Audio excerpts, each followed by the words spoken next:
목사님 말씀을 주셨습니다. 두 분 사역자님께 감사합니다. 많은 은혜 되셨으리라 믿습니다. 그래서 가끔 이렇게 빠지다 보면은 새로운 말씀을 듣기 때문에 은혜가 되는 것 같아요. 그래서 앞으로는 종종 좀 빠졌으면 하는 그런 생각이 있습니다. 제가 3년 전에 이스라엘을 다녀왔고, 이번에 이제 터키 그리스를 다녀왔는데, 3년 전에도 그랬고, 이번에도 그랬고, 3년 전에 이스라엘을 다녀와서 이스라엘 성지순례라는 그 책자를 보니까 제가 갔던 지역을 책자에 나온 거에 한 3분의 1도 못 갔더라고요.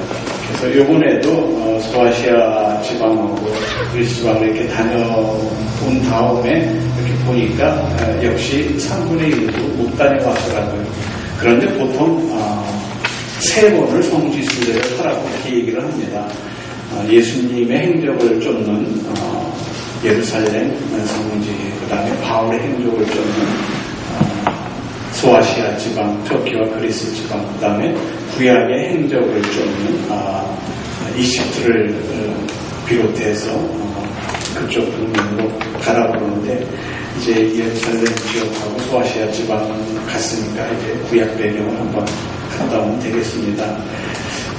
성지여행이 좋았느냐 별로였느냐 하는 거는 그 다니면서 어떤 마음으로 다니느냐가 참 중요한 것 같아요.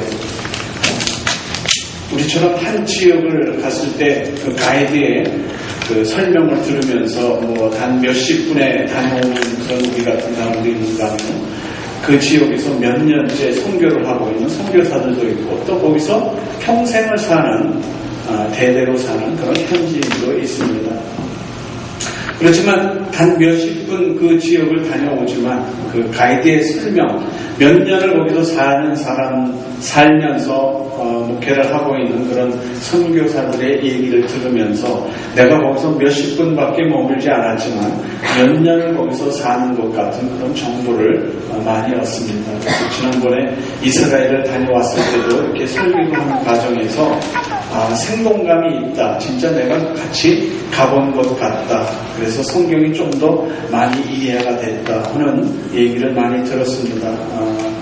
지금 특별히 우리가 고린도전후서 강의를 하고 있는 중인데, 오늘 특별히 말씀을 바꾼 이유는 저도 거기서 생동감 있게 들었던 것을 한번 전해봤으면 하는 생각이 있어서 요한계시록으로 오늘 말씀을 바꿨습니다.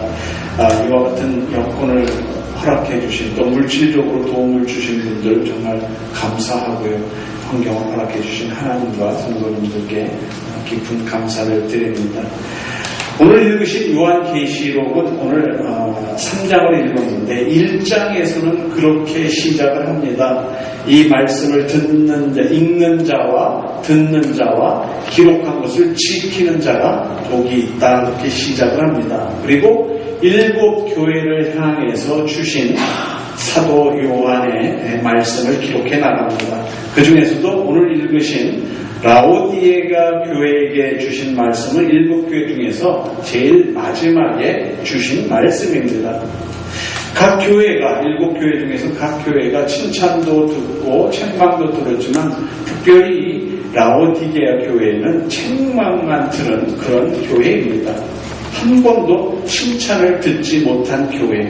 그러면 그렇게 한 번도 칭찬을 듣지 못한 교회였지만 그 교회의 현실의 상황은 어땠었느냐? 다른 어떤 교회보다도 더 호화롭고 더 부유하고 더 가진 것이 많았던 그런 교회임에도 불구하고 책망을 들었던 교회. 특별히 열심히 없었던 그런 교인이나 또 구원받은 교인인지 구원받지 못한 교인인지, 교회를 믿음으로 나오는 건지 그냥 소셜 미팅으로 나오는 건지 모르는 그런 교인들에게 주로 이 말씀을 많이 전합니다. 그래서 이 말씀을 들을 때마다 열심을 내라 하는 그런 말씀으로 많이 듣습니다. 특별히 16절, 19절에 있는 대로 내가 이같이 미지근하여 더욱지도 아니하고 차지도 아니하니 내 입에서 너를 토하여 내치리라 라는 그런 말씀과 19절에 있는 말씀대로 물은 내가 사랑하는 자를 책망하여 징계하노니 그러므로 네가 열심을 내라 회개하라. 그래서 열심을 하지 못하는 교인들에게 주로 주는 말씀으로 이 말씀을 많이 사용을 합니다. 시대마다 열심을 하지 못하는 교인들을 일깨우는 그런 말씀으로 이 말씀을 많이 전합니다. 그런데 라오디게아 교인에게만 이 말씀을 주신 것이 아니라 다른 교회에도 열심을 하지 않는 사람들이 얼마든지 있잖아요. 그래서 똑같이 이 말씀을 주었으면은 열심을 하라는 공통적인 그런 말씀으로 들을 텐데 왜 특별히 이 라오디게아 교인들에게 이런 말씀을 주셨는가 보면 오늘 읽은 말씀대로 너희들이 미지근하다, 토해버리겠다, 금을 사라, 흰옷을 입어라, 안약을 발라라, 이와 같은 말이 어디서부터 유래가 됐는가. 그래서 라오디게아 교인들은 이 말을 할 때는 다 그러고 다 깨달았지만 이 말씀을 예를 들어서 빌라델피아 교회 같은 데서 성전에 기둥이 되라 하는 얘기를 여기 와서 얘기했더라면 라오디게아 교회에 가서 너희들이 성전에 기둥이 되라 하면 못 알아들었지만 라오디게아 교인들에게 너희들이 미지근하다, 토해버리겠다, 금을 사라, 흰옷을 입어라, 그리고 안약을 발라라, 이와 같은 얘기를 하면은 꼭 라오디게아 교인들은 다 알아듣는 말로 복음을 전했다 하는 겁니다. 그냥 열심을 해라 그런 권면이 아니라 그 생활에 맞는 그런 말씀으로 복음의 말씀을 전하니까 라오디게아 교인들은 다 이해할 수 있는 언어. 2000년 지난 오늘날 우리들에게도 안약을 사서 발라라, 흰옷을 입어라, 금을 사라 하는 얘기를 하면은 도대체 무슨 얘기야 잘 모르지만 해석하는 사람이 어떻게 해석하느냐에 따라서 틀리지만 사실 현지에 가서 이 모습을 보니까 과연 그렇구나, 상황이 그랬었구나, 그래서 라오디게아 교인들은 다 이해를 했구나 하는 것을 알 수 있었으며, 그래서 라오디게아 교인들이 이 말씀을 듣고 신앙에 도전이 됐던 겁니다.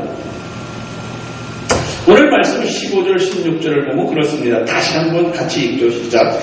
내가 내 행위를 아노니 내가 차지도 아니하고 더욱지도 아니하도다. 내가 차든지 더욱든지 하기를 원하노라. 내가 이것이 미지근하여 더욱지도 아니하고 차지도 아니하니 내 입에서 너를 토하여 내치리라. 이 말씀이 정확하게 어떤 배경을 가지고 있는가, 지도를 한번 봅니다. 이 라오디게아는 지금 동그라미 친 부분이 골로새 지방입니다. 그래서 이 라오디게아는 골로새와 히에라폴리라는 그런 그 두 산맥이 있는, 두 산이 있는 계곡에 위치해 있는 것이 라오디게아 교회입니다. 그래서 삼각형꼴로 돼서 라오디게아 교회에서 골로새까지는 약 11마일, 라오디게아 교회에서 히에라폴리라는 그 지역까지는 약 4마일. 그런데 이 골로새 지방이라는 데는 이런 산맥이 있는데요. 그래서 겨울철에는 눈이 쌓이는 그런 산맥이 있는 산 밑에 자리 잡고 있는 지역이 골로새 지역. 그래서 골로새 지역에서는 항상 봄이 돼도 여름이 돼도 산에서 흘러내려오는 눈이 녹은 그런 물을 사용하기 때문에 아주 차디찬 그런 물을 사용합니다. 이런 차디찬 물을 사용하는데 이 라오디게아 교회에는 이런 물이 나오는 곳이 없기 때문에 그런 산에서 내려오는 산물을 받아 쓰는 골로새에서 흘러내려오는 물을 수로를 이용해서 이 라오디게아 교회가 사용을 합니다. 그런데 한 11마일을 수로, 오늘날 같이 땅을 밑으로 해서 간을 묻겠습니까? 어떻게 했습니까? 그 햇빛을, 여름에 햇빛을 그대로 받으면서 11마일 정도를 쭉 내려오면은 그 산에서 흘러내려왔던 골로새에서는 차가운 물을 사용할 수 있는 것이 이게 한 10일마다 흘러내려오다 보면은 미지근하게 식어버리는 거예요. 짜릿한 맛이 없어지고 식어버리는 거예요. 그런가 하면은 히에라폴리라는 것은 이건 눈이 아닙니다. 온천수, 용암수가 자꾸 이렇게 땅 속에서부터 흘러나오는데 이게 석회수가 많이 섞여져 있기 때문에 지금 이렇게 하얗게 눈처럼 보이는 것이지, 계속 이 땅에서 나오는 그 온천수가 흘러내려와서 이 히에라폴리라는 그 산에서 흘러내려오는 물은 뜨거운 물입니다. 뜨거운 물을 거기다가 배수로를 만들어서 그 물을 사용하기 위해서 이게 한 4마일을 흘러오다 보면은 그 뜨거운 그 온천수가 전부 다 식어버리는 겁니다. 그래서 골로새 쪽에서 흘러내려오는, 산에서 내려오는 차가운 물이지만 그것이 이 지역에 오고, 또 온천수가 뜨거운 물이 흘러서 이 지역 라오디게아 교회까지 올 때는 양쪽 물이 다 식어서 미지근해지는 거예요. 그럼 미지근하다는 말의 뜻이 이제는 이해가 되잖아요. 왜냐하면은 우리가 볼 때 미지근한 물을 먹었는데 토해내리라. 아니, 토해낸다는 말은 무슨 말이에요? 우리 인체에 가장 좋은 물은 아주 찬 물도 아니고 아주 뜨거운 물도 아니고 미지근한 물이 우리 인체에 참 좋대요. 그래서 아침에 물 한 잔을 마실 때는 차가운 물도 마시지 말고 뜨거운 물도 마시지 말고 미지근한 물을 마시라고 그러잖아요. 근데 미지근하니까 토해내겠다 하는 그 토해낸다는 말은 무슨 말이냐? 그걸 알아야 왜 토 안 되는 말을 토해버리겠다라는 말을 하셨는지 그 이유를 알 거 아니에요. 이 토 안 되는 말은 당시에 그 골로새에서 오는 물이 흘러내려오면서 수로를 타고 오면서 이 강물에 희석돼서 흘러내려올 때 이 골로새에서 오는 물을 수로를 통해서 받아오고, 또 이 히에라폴리에서 내려오는 그 온천수를 받았을 때 그것이 전부 그쪽 지방의 물은 깨끗한 물이 아니라 무슨 물? 이게 석회수예요. 그래서 석회가 얼마나 많은지 몰라요. 그래서 물이 오면은 그것을 이 덩어리 항아리에 받아서 침전을 시켜야 돼요. 그러면은 그 석회가 하룻밤 이틀밤을 지나면 쑥 가라앉아서 밑에서는 하얀 석회가루가 보입니다. 그런데 그것을 계속해서 몇 년을 마시고 그러면은 이 인체에 해로움이 있는 석회수가 자꾸 들어가서 해롭습니다. 거기에다가 이 라오디게아 교회가 있는 라오디게아 그 도시는 진짜 부자, 은행업이 발달되고 금융업이 발달되어 있으면서 무역업이 발달되어 있고, 그런가 하면은 그런 부로 인해서 요즘에 금괴라고 하는 거 있죠. 그것이 얇게 금판으로 만들어 놓은 것을 각 가정마다 돈을 얼마나 많이 버는지 그 금판을 다 자기 침상 밑에다 깔고 잘 정도로 그렇게 부자였다는 거예요. 그런데 그렇게 부자였지만 거기서 나오는 것이 뭐가 또 있냐면은 목화를 재배해서 목화를 만들어가지고 그 다음에 목화를 가공해서 면직류를 만드는 것이 그렇게 유행했어요. 그런데 그 면을 가공하기 위해서 면에서 나오는 염색유, 그것이 버릴 때 오늘날같이 오염을 방지하겠어요? 거기서 그대로 강물에 버리면 그 강물에 버리는 그 오염된 물이 흘러내려오면서 거기에 목욕을 하거나 세수를 하거나 하면은 안질이 그렇게 많이 걸린다는 거예요. 그래서 그 지역에서 이 라오디게아 지역에서 최초로 세계 최초로 안약이 발견됐다는 거예요. 그러면 차가운 물이 내려오다가 미지근해지고 뜨거운 물이 내려오다가 미지근해지고 그 상태에서 미지근해진 물을 먹으면 토해내겠다 하는 말이 왜 토해내느냐? 뜨뜻한 물이 좋은데 왜 토해내느냐? 보니까는 석회수인데다가 강물에 흘러내려오는 더러운 오염수, 이런 것으로 인해서 안질이 생기고, 그런 것을 마심으로 해서 구토증이 생기고 이런 것을 배경에 두고 사도 요한은 말을 전했던 겁니다. 그러니까 이런 말을 전했을 때 아하 하고 그들은 충분히 알 수 있는 그런 말로 전하게 된 겁니다. 그런가 하면 이런 그 구토증이 있는 상태에서 오랫동안 그런 그 상황일 때 돈은 있고 또 모든 물자는 풍부하고 여건은 다 갖췄음에도 불구하고 그 사이에서 그 과정에서 열심을 하지 못하는 또 하나님의 말씀대로 따르지 못하는 그런 사람들을 마치 좋은 물을 마시지 못하고 좋은 물에서 좋은 환경에서 살지 못하는 그래서 그 물을 마시면서 구토증을 일으킨 것 같이 하나님의 말씀 안에 들어와 있지 않은 너희들이라면 하나님이 너희들을 토하여 내치리라 이런 말씀을 전했을 때 다른 지역에서는 이해할 수 없는 말을 그 지역 사는 라오디게아 교인들은 충분히 그 말을 이해할 수 있었다는 거죠. 다시 보면 17절 18절에 가면 그렇게 얘기를 합니다. 다시 한번 읽죠. 시작. 내가 말하기를 나는 부자라 부여하여 부족한 것이 없다. 내 공고한 것과 가련한 것과 가난한 것과 눈먼 것과 벌거벗은 것을 알지 못하는도다. 내가 너를 권하노니 내게서 불러 연단한 금을 사서 부여하게 하고 흰옷을 사서 입어 벌거벗은 수치를 보이지 않게 하고 안약을 사서 눈에 발라 보게 하라. 여기에 불로 연다는 금이라는 말이 나오잖아요. 또 흰옷을 사서 입으라. 또 안약을 사서 눈에 발라라.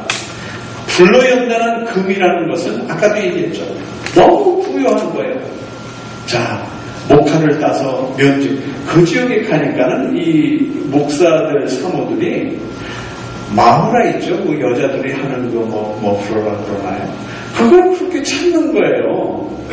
그 이유가 거기에서 가공돼서 만들어 놓는 그 면 제품이 그렇게 좋다는 거예요. 그래서 그걸 사기 위해서 가는 데마다 기웃거리는데 그 안내하는 선교사님이 그런 말을 해요.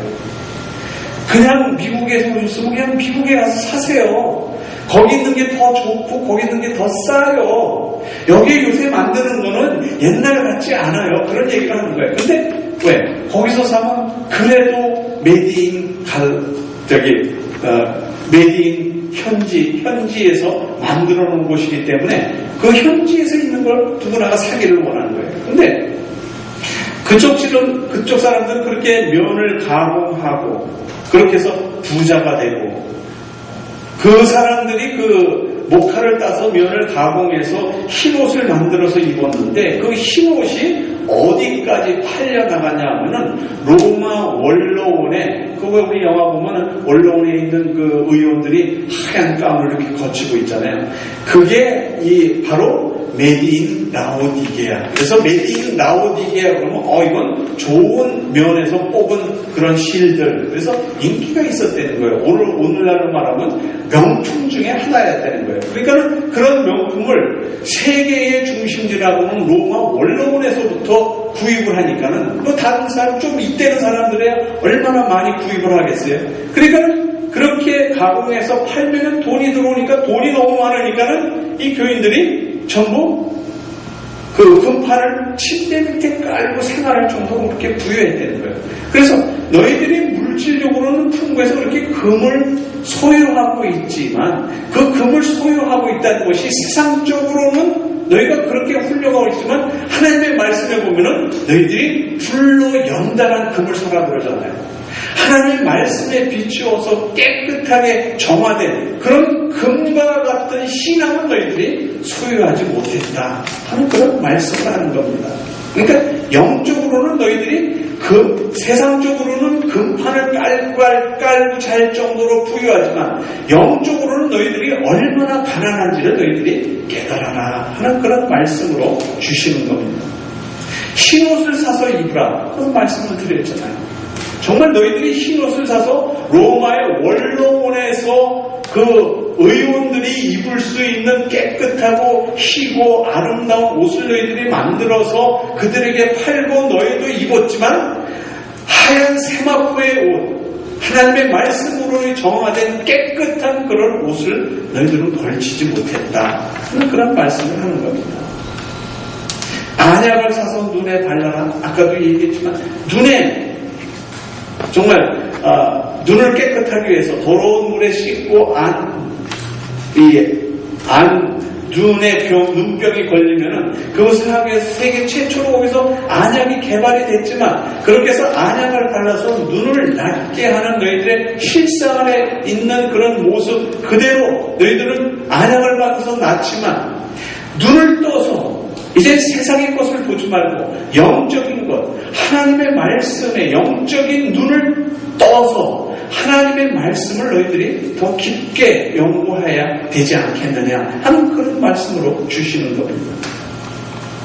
이렇게 그들에게 생활 속에 있는 말씀으로 해서 그들에게 라오디게아 교인들에게 전하니까 우리들은 아니 왜 그들에게 금을 사라 그러고 흰옷을 입으라 그러고 왜 안약을 사서 바르라고 하는가? 그들의 생활 속에 있는 것으로 해서 우리는 이해를 못했지만 그들은 너무나 이해를 잘했던 거예요. 그것이 우리 실생 안에서 이렇게 우리가 부유하게 또 아름답게 또 깨끗이 하지만 그것이 하나님 앞에서는 하나님 앞에서 영적으로 가난해 있는 모습, 영적으로 벌거벗은 모습, 영적으로 내가 하나님의 그 뜻을 이해하지 못하는 장님된 상태에서 하나님을 믿는 것과 같은 그런 모습에서 벗어나라 하는 그런 말씀으로 주신 겁니다.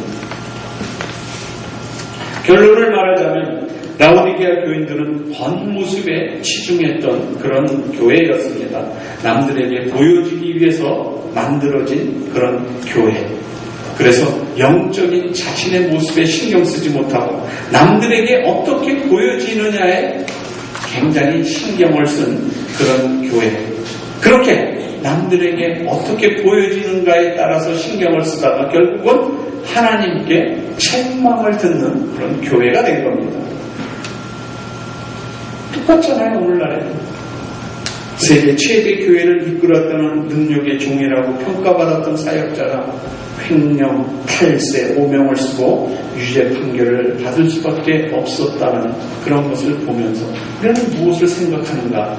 그러나 어떻게 저렇게 큰 교회를 하는 목사가 저럴까? 어떻게 은퇴한 목사가 저럴까? 그런데 아직도 목회자들은 아직도 교회에 열심히 있는 자들은 더 큰 교회, 더 많은 성도가 있어야 되는 것으로 알고 그 길을 추구한다는 거죠. 그래야 더 많은 교인이 있어야 더 많은 헌금이 들어가고 더 많은 교인이 있어야 우대받는 사역자 되고 남들이 알아주는 사역자 되고 현대교회에는 고질적인 병폐를 가지고 있을 때 그 교회에 나에게 여러분에게 오늘 라오디게아 교회에게 주는 사도 요한의 말씀은 바로 그 말씀입니다. 너희들이 세상에 비추어진 너를 보지 말고 하나님의 말씀 속에 비추어진 너를 볼 줄 알아야 된다. 그래서 22절에는 그렇게 말씀하시는 겁니다. 귀 있는 자는 성령이 교회들에게 하시는 말씀을 들을지어다. 하나님의 성령이 아시아에 있는 7교회에 사도 요한을 통해서 주신 말씀을 오늘 우리가 묵상을 하지만 오늘 우리 교회에는 우리 가정에는 나에게는 어떤 말씀으로 다가오고 있는가? 그럼 생각하는 시간이 되었으면 좋겠습니다. 우리뿐만 아니라 이 샌프란시스코에 살고 있는 기독교인들 아니 샌프란시스코뿐만 아니라 미국뿐만이 아니라 거짓말 공화국이라고 이제는 요즘에 참 세월호 참사 때문에 정말 온 국민이 애도하고 있는데 지하철에 객차가 또 탈선을 했대죠. 뒤에 가서 받아서. 그런데 지하철 승무원들의 안내 방송으로 별 큰 일은 없으니까 그 자리에서 조용히 지시에 따르십시오. 그러니까는 아무도 믿지 않고 다 튀어나왔대잖아요. 이제 더 이상 못 믿겠다는 거예요. 이런 거짓말 공학이라는 기독교를 곡해해서 이 세상에서 기도해서 믿고 잘 먹고 잘 살기 위한 것이, 부를 유지하는 것이 하나님이 주신 복이라고 생각하는 그런 사람들에게 오늘 라오디게아 교인에게만 주시는 말씀이 아니라 우리에게뿐만 아니라 그러한 거짓말 공화국에 사는 대한민국 우리의 조국에 믿는 사람들에게 주시는 말씀, 귀 있는 자는 성령이 교회들에게 하시는 말씀을 들을지어다. 19절 무릇 내가 사랑하는 자를 책망하여 징계하노니 그러므로 네가 열심을 내라. 회개하라. 세상에서 잘 먹고 잘 살고 세상에서 내가 얻고자 하는 것을 얻는 것이 하나님의 축복이 아니라 하나님의 말씀대로 거지것대로 따라서 그의 말씀대로 행하며 사는 것이 축복이라는 거죠. 이 말씀이 도전이 돼서 주어진 우리의 삶 속에서 하나님이 나에게 어떤 상황에서 나에게 어떤 말씀을 주시는가, 이 주신 사명에 열심을 해야 하는 겁니다. 그래서 21절에 보면 이와 같은 말씀을 합니다. 21절 같이 읽겠습니다. 시작. 이기는 그에게는 내가 내 보좌에 함께 하여 주기를 내가 이기고 아버지 보좌에 함께 앉은 것과 같이 하리라. 십자가의 고난에서 예수 그리스도께서 하나님 할 수만 있으시거든 이 잔을 내게서 비껴가게 하옵소서. 나 정말 괴롭습니다. 이거 정말 하기 싫습니다. 그러나 내 뜻대로 마옵시고 아버지의 뜻대로 하옵소서. 그래서 예수 그리스도께서 결국에는 십자가를 지심으로 말미암아 우리의 구원을 완성하시고 그리고 돌아가시고 부활하셔서 하나님의 보좌에 앉으신 것처럼 하나님 나 이거 싫습니다. 나 이거 갖고 싶습니다. 세상적인 그런 욕망을 잠깐 접고 하나님은 나에게 무엇을 원하시는가, 그 하나님의 뜻대로 살 수 있는 신앙인이 되기를 원하는 겁니다. 우리의 삶의 고난, 신앙의 고난, 그 모든 고난을 예수 그리스도께서 십자가의 고난을 참고 견디셨던 것처럼 우리의 고난을 참고 견딤으로 그 길을 걸어감으로 마지막 축복받은 성도의 길을 걸었다 하는 그 길에, 축복된 길의 마지막을 우리가 볼 수 있게 된 겁니다. 아무쪼록 우리의 길을, 완성의 길을 걸어갈 때 하나님이 우리에게 주신 말씀 하나하나를 생각하시면서 축복받은 여러분의 삶의 길을 걸어가게 되시기를 주 예수 그리스도의 이름으로 축원드립니다.